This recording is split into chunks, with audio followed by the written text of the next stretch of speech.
आज मी तुमच्यासाठी असं काहीतरी घेऊन आले ज्याची चव अप्रतिम असेल. आजकाल पिझ्झा आणि बर्गरचा जमाना असला तरी याची चव मागेच टाकणार. मी लहान असताना माय करायची, तिच्या हातची चव अजून जिभेवर आल्यासारखी वाटतीये. मला जुने लोक आणि जुने पदार्थ फार आवडतात.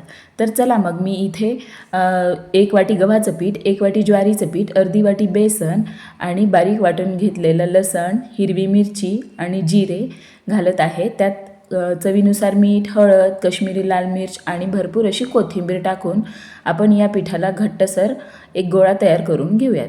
यात आपण पाण्याऐवजी ताकही टाकलं तरी छान लागतात. आणि हे असे गोल गोल शेंगुळे आपण इथे मस्त तयार करून घेऊयात. आणि गणेशला हे तळलेले शेंगुळे फार आवडतात. गणेश म्हणतोय, मम्मा मला पण तळून दे ना. तर की नाही, मी त्याला आता इथे आधी शेंगुळे तळून देत आहे. त्याच्यासाठी 1 प्लेट. आणि मग हे शेंगुळे तळल्याच्या नंतर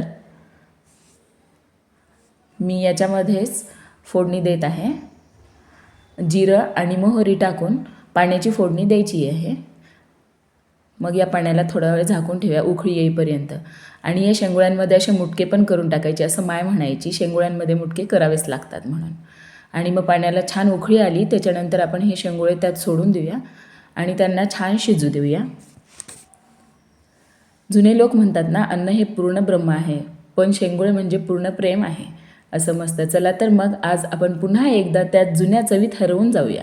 तुम्ही फक्त एकदा चखून बघा, तुमची जीभ आणि मन दोन्ही म्हणतील अस्सल गावरान चव, नादच खुळा. फारच मस्त. थंडीमध्ये गरमागरम शेंगुळे खायला मजा येते फार.